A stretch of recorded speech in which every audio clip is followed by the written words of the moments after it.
49. Lilies That Fester.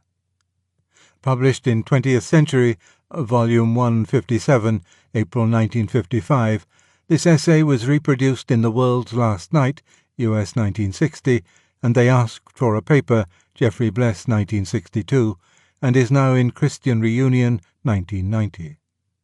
In the Cambridge number of the 20th Century, 1955, Mr. John Allen asked why so many people go to such lengths to prove to us that really they are not intellectuals at all, and certainly not cultured. I believe I know the answer. Two parallels may help to ease it into the reader's mind. We all know those who shudder at the word refinement as a term of social approval. Sometimes they express their dislike of this usage by facetiously spelling it refinement, with the implication that it is likely to be commonest in the mouths of those whose speech has a certain varnished vulgarity. And I suppose we can all understand the shudder, whether we approve it or not. He who shudders feels that the quality of mind and behaviour which we call refined is nowhere less likely to occur than among those who aim at it, and talk much about refinement. Those who have this quality are not obeying any idea of refinement when they abstain from swaggering, spitting, snatching, triumphing, calling names, boasting or contradicting. These modes of behaviour do not occur to them as possibles. If they did, that training and sensibility which constitute refinement would reject them as disagreeables, without reference to any ideal of conduct. Just as we reject a bad egg without reference to its possible effect on our stomachs. Refinement, in fact, is a name given to certain behaviour from without. From within, it does not appear as refinement. Indeed, it does not appear, does not become an object of consciousness at all. Where it is most named, it is most absent. I produce my next parallel with many different kinds of reluctance, but I think it too illuminating to be omitted.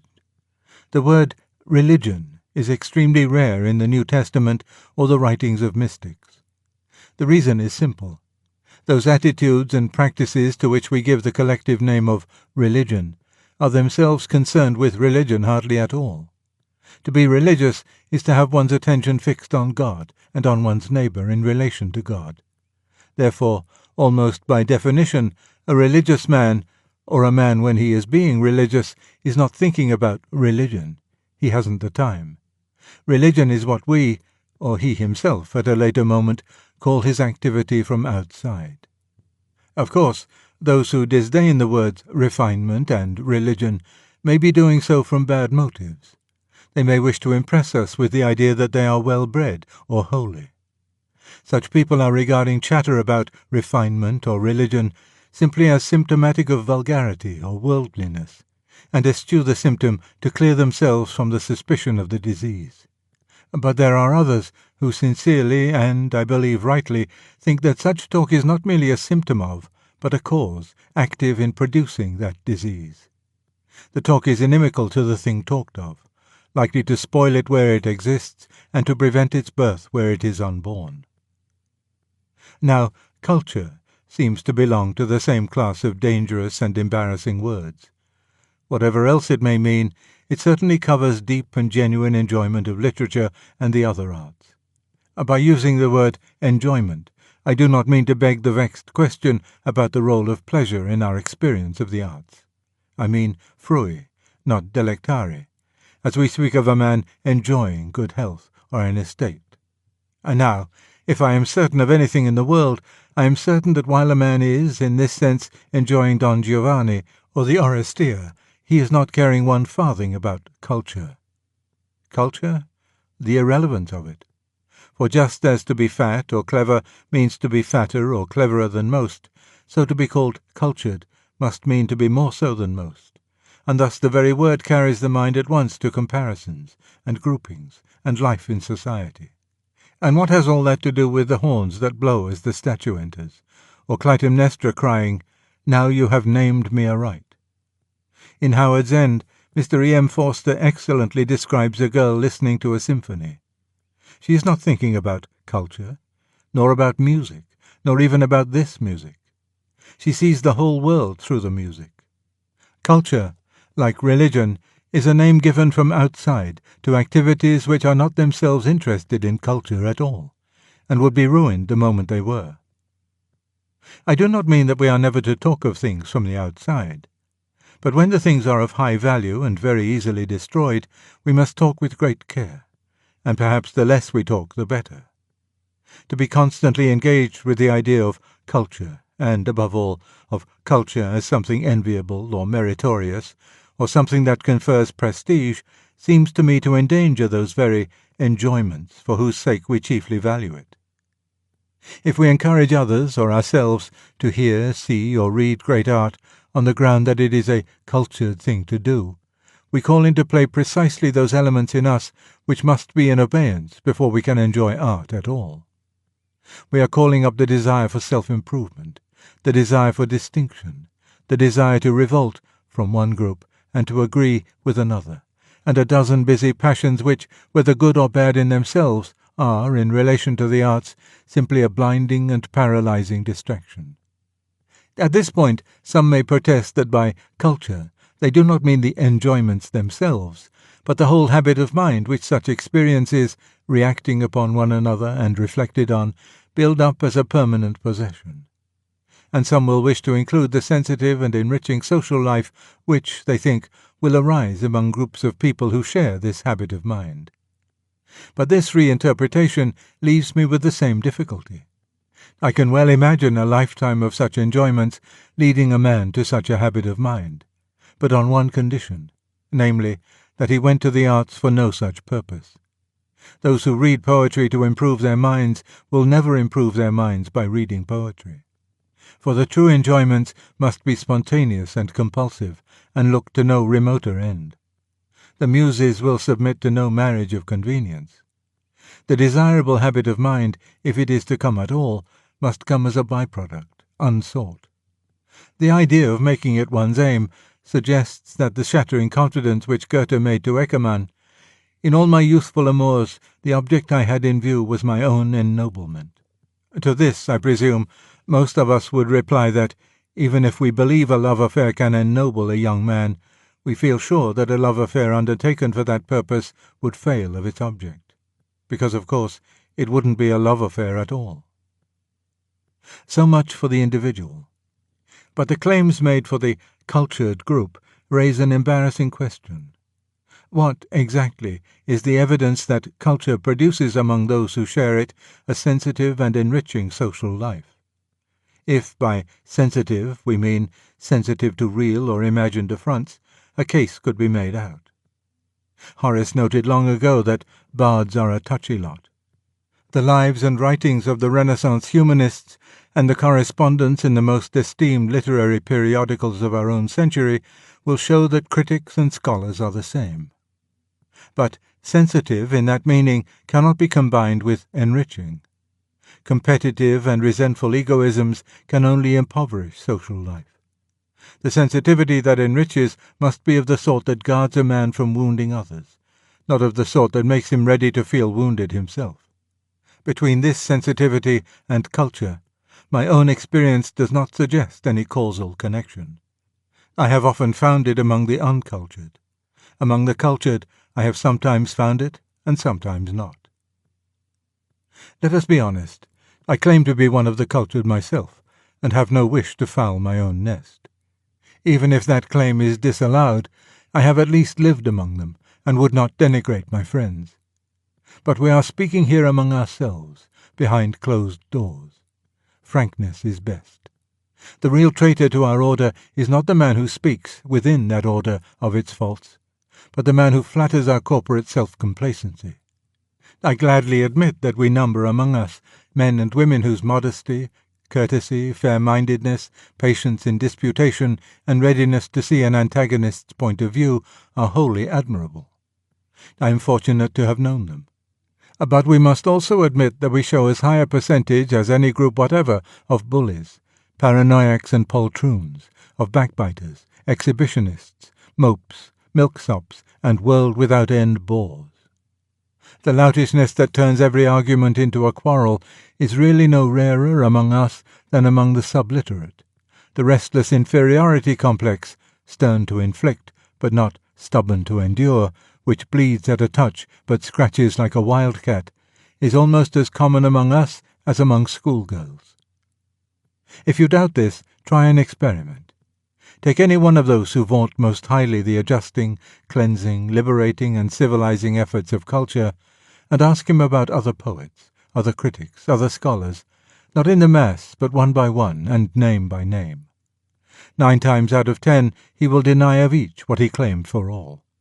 He will certainly produce very few cases in which, on his own showing, culture has had its boasted results. Sometimes we suspect that he can think of only one. The conclusion most naturally to be drawn from his remarks is that the praise our order can most securely claim is that which Dr. Johnson gave to the Irish. They are an honest people. They never speak well of one another.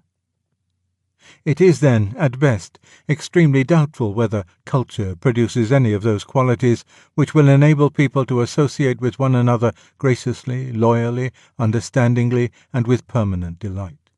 When Ovid said that it softened our manners, he was flattering a barbarian king. But even if culture did all these things, we could not embrace it for their sake. This would be to use consciously and self-consciously, as means to extraneous ends, things which must lose all their power of conducing to those ends by the very fact of being so used. For many modern exponents of culture seem to me to be impudent in the etymological sense. They lack pudor. They have no shyness where men ought to be shy. They handle the most precious and fragile things with the roughness of an auctioneer, and talk of our most intensely solitary and fugitive experiences as if they were selling us a Hoover. It is all really very well summed up in Mr. Allen's phrase in the 20th century, the faith in culture. A faith in culture is as bad as a faith in religion. Both expression imply a turning away from those very things which culture and religion are about. A culture, as a collective name for certain very valuable activities, is a permissible word. But culture hypostatized, set up on its own, made into a faith, a cause, a banner, a platform, is unendurable. For none of the activities in question cares a straw for that faith or cause. It is like a return to early Semitic religion, where names themselves were regarded as powers. Now a step further. Mr. Allen complained that, not content with creeping out of earshot when we can hear the voices of certain culture-mongers no longer, we then wantonly consort, or pretend that we consort, with the lowest of the lowbrows, and affect to share their pleasures. There are at this point a good many allusions which go over my head. I don't know what an AFN is. I am not fond of cellars, and modern whisky suits neither my purse, my palate, nor my digestion. But I think I know the sort of thing he has in mind, and I think I can account for it. As before, I will begin with a parallel. Suppose you had spent an evening among very young and very transparent snobs who were feigning a discriminating enjoyment of a great port, though anyone who knew could see very well that, if they had ever drunk port in their lives before, it came from a grocer's. And then suppose that on your journey home you went into a grubby little tea-shop, and there heard an old body in a feather boa say to another old body with a smack of her lips, "That was a nice cup of tea, dearie, that was. Did me good." Would you not, at that moment, feel that this was like fresh mountain air? For here, at last, would be something real. Here would be a mind really concerned about that in which it expressed concern. Here would be pleasure. Here would be undebauched experience, spontaneous and compulsive, from the fountainhead. A live dog is better than a dead lion.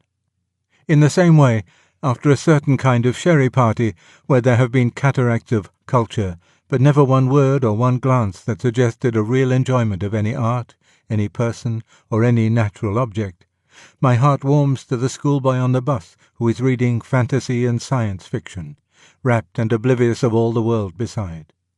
For here also I should feel that I had met something real and live and unfabricated, genuine literary experience, spontaneous and compulsive, disinterested. I should have hopes of that boy. Those who have greatly cared for any book whatever may possibly come to care some day for good books. The organs of appreciation exist in them. They are not impotent. And even if this particular boy is never going to like anything severer than science fiction, even so. The child whose love is here at least doth reap one precious gain, that he forgets himself. I should still prefer the live dog to the dead lion, perhaps even the wild dog to the overtame poodle or peak. I should not have spent so many words on answering Mr. Allen's question, neither of us matters sufficiently to justify it, unless I thought that the discussion led to something of more consequence. This I will now try to develop. Mr. Forster feels anxious because he dreads theocracy. And now, if he expects to see a theocracy set up in modern England, I myself believe his expectation to be wholly chimerical. But I wish to make it very clear that, if I thought the thing in the least probable, I should feel about it exactly as he does. I fully embrace the maxim which he borrows from a Christian, that all power corrupts. I would go further. The loftier the pretensions of the power, the more meddlesome, inhuman, and oppressive it will be. A theocracy is the worst of all possible governments. All political power is at best a necessary evil, but it is least evil when its sanctions are most modest and commonplace, when it claims no more than to be useful or convenient, and sets itself strictly limited objectives. Anything transcendental or spiritual, or even anything very strongly ethical, in its pretensions is dangerous, and encourages it to meddle with our private lives. Let the shoemaker stick to his last. Thus the Renaissance doctrine of divine right is for me a corruption of monarchy, Rousseau's general will of democracy, racial mysticisms of nationality. And theocracy, I admit, and even insist, is the worst corruption of all. But then I don't think we are in any danger of it. What I think we are really in danger of is something that would be only 1 degree less intolerable, and intolerable in almost the same way. I would call it chariontocracy, not the rule of the saints, but the rule of the witty, the charming, the Hôtel de Rambouillet, the wits, the polite, the souls, the apostles, the sensitive, the cultured, the integrated, or whatever the latest password may be. I will explain how I think it could come about. The old social classes have broken up. 2 results follow. On the one hand, since most men, as Aristotle observed, do not like to be merely equal with all other men, we find all sorts of people building themselves into groups within which they can feel superior to the mass. Little unofficial, self-appointed aristocracies. The cultured increasingly form such a group. Notice their tendency to use the social term vulgar of those who disagree with them. Notice that Mr. Allen spoke of rebels against, or deserters from, this group as denying not that they are intellectual, but that they are intellectuals, not hiding a quality, but deprecating inclusion in a class. On the other hand, inevitably there is coming into existence a new real ruling class, what has been called the managerial class. The coalescence of these 2 groups, the unofficial, self-appointed aristocracy of the cultured, and the actual managerial rulers, will bring us to chariontocracy. But the 2 groups are already coalescing because education is increasingly the means of access to the managerial class. And of course, education, in some sense, is a very proper means of access. We do not want our rulers to be dunces. But education is coming to have a new significance. It aspires to do, and can do, far more to the pupil than education, except perhaps that of the Jesuits, has ever done before. For one thing, the pupil is now far more defenceless in the hands of his teachers.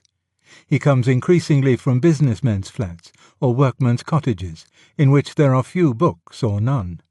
He has hardly ever been alone. The educational machine seizes him very early and organizes his whole life, to the exclusion of all unsuperintended solitude or leisure. The hours unsponsored, uninspected, perhaps even forbidden, reading, the ramblings, and the long, long thoughts in which those of luckier generations first discovered literature, and nature, and themselves, are a thing of the past. If a Traherne or a Wordsworth were born today, he would be cured before he was 12. In short, the modern pupil is the ideal patient for those masters who, not content with teaching a subject, would create a character. helpless plasticine. Or if by chance, for nature will be nature, he should have any powers of resistance, they know how to deal with him. I am coming to that point in a moment. Secondly, the nature of the teaching has changed. In a sense, it had changed for the better. That is, it demands far more of the master and, in recompense, makes his work more interesting. It has become far more intimate and penetrating, more inward. Not content with making sure that the pupil has read and remembered the text, it aspires to teach him appreciation. It seems harsh to quarrel with what at first sounds so reasonable an aim, yet there is a danger in it. Everyone now laughs at the old test paper with its context questions and the like, and people ask, what good can that sort of thing do a boy? But surely, to demand that the test paper should do the boy good is like demanding that a thermometer should heat a room. It was the reading of the text which was supposed to do the boy good. You set the paper to find out if he had read it. And just because the paper did not force the boy to produce or to feign appreciation, it left him free to develop in private, spontaneously, as an out-of-school activity which would never earn any marks, such appreciation as he could. That was a private affair between himself and Virgil, or himself and Shakespeare.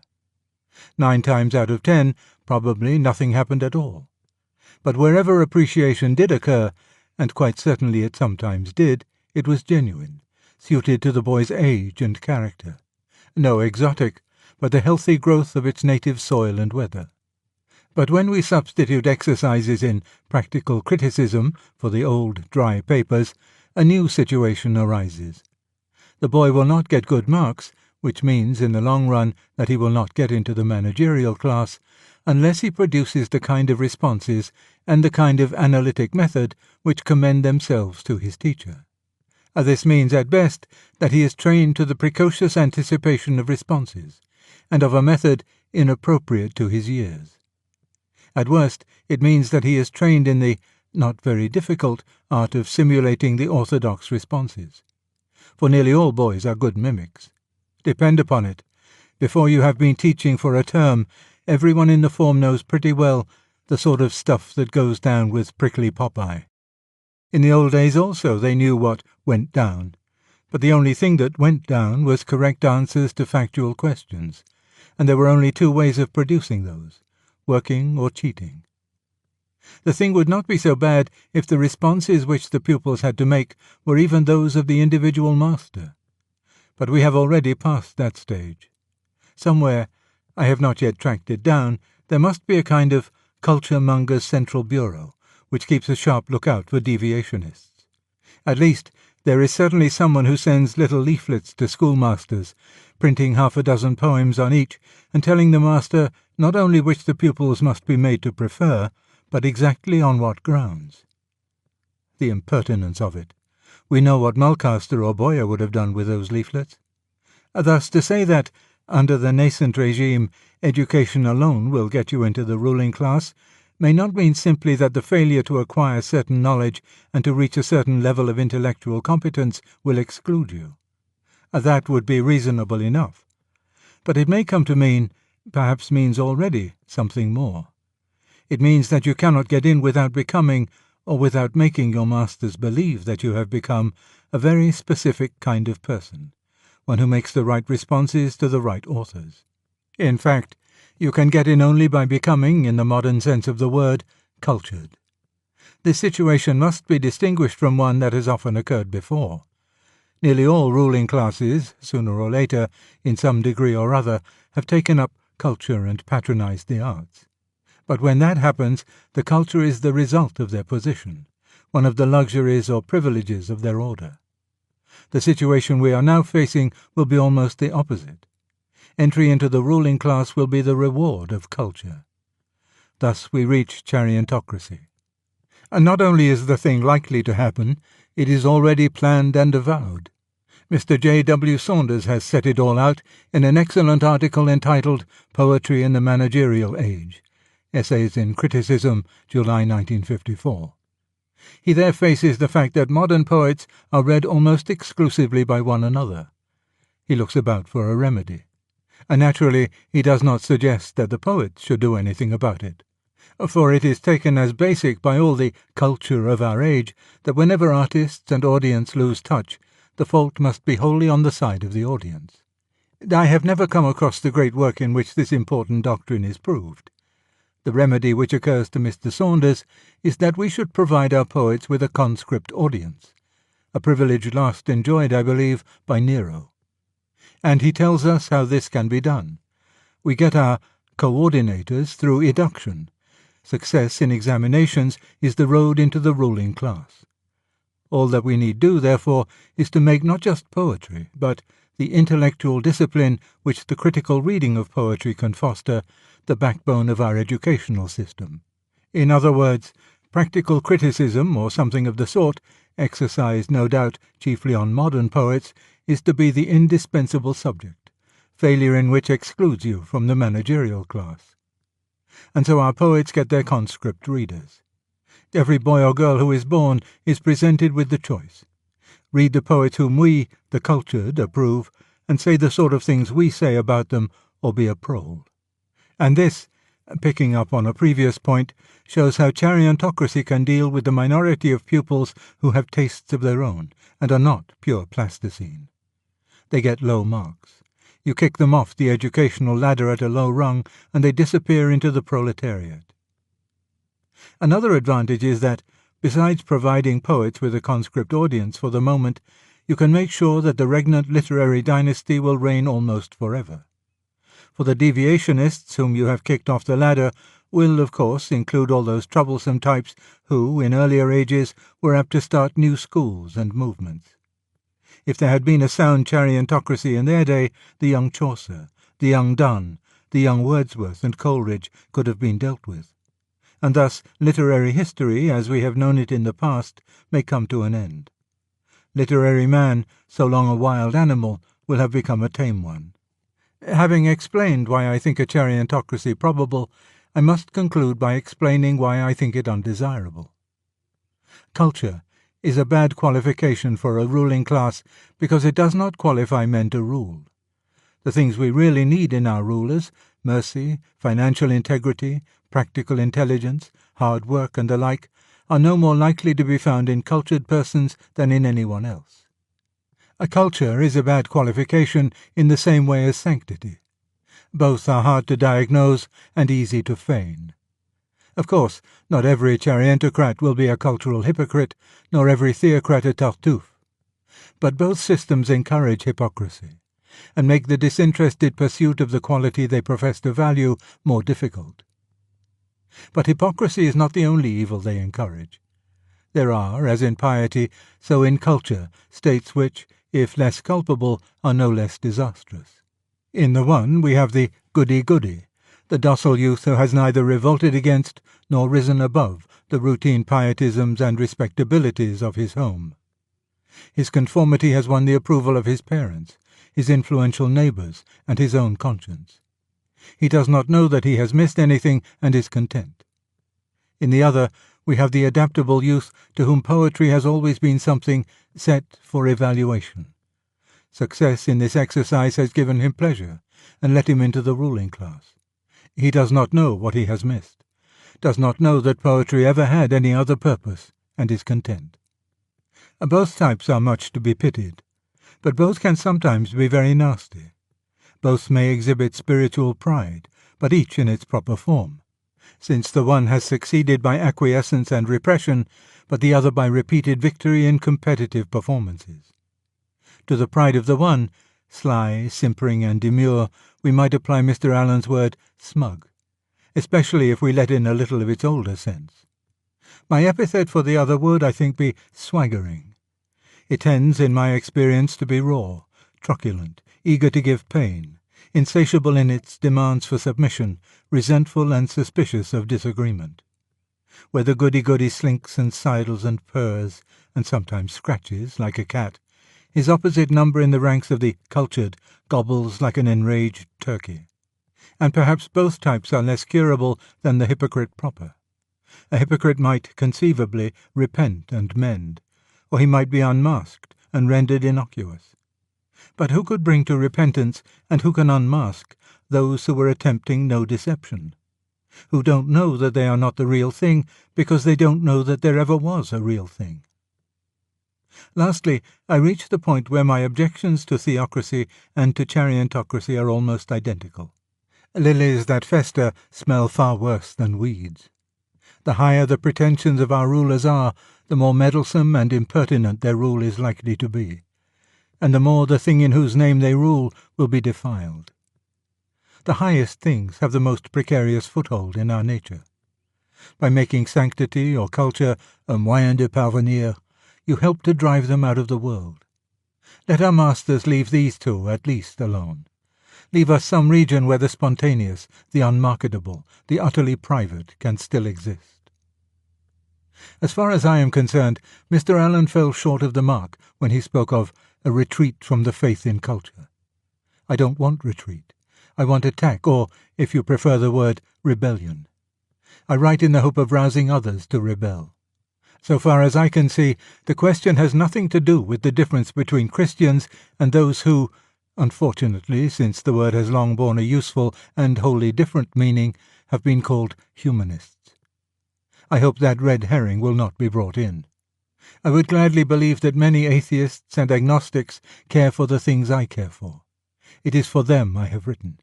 To them I say, the faith in culture is going to strangle all those things unless we can strangle it first. And there is no time to spare.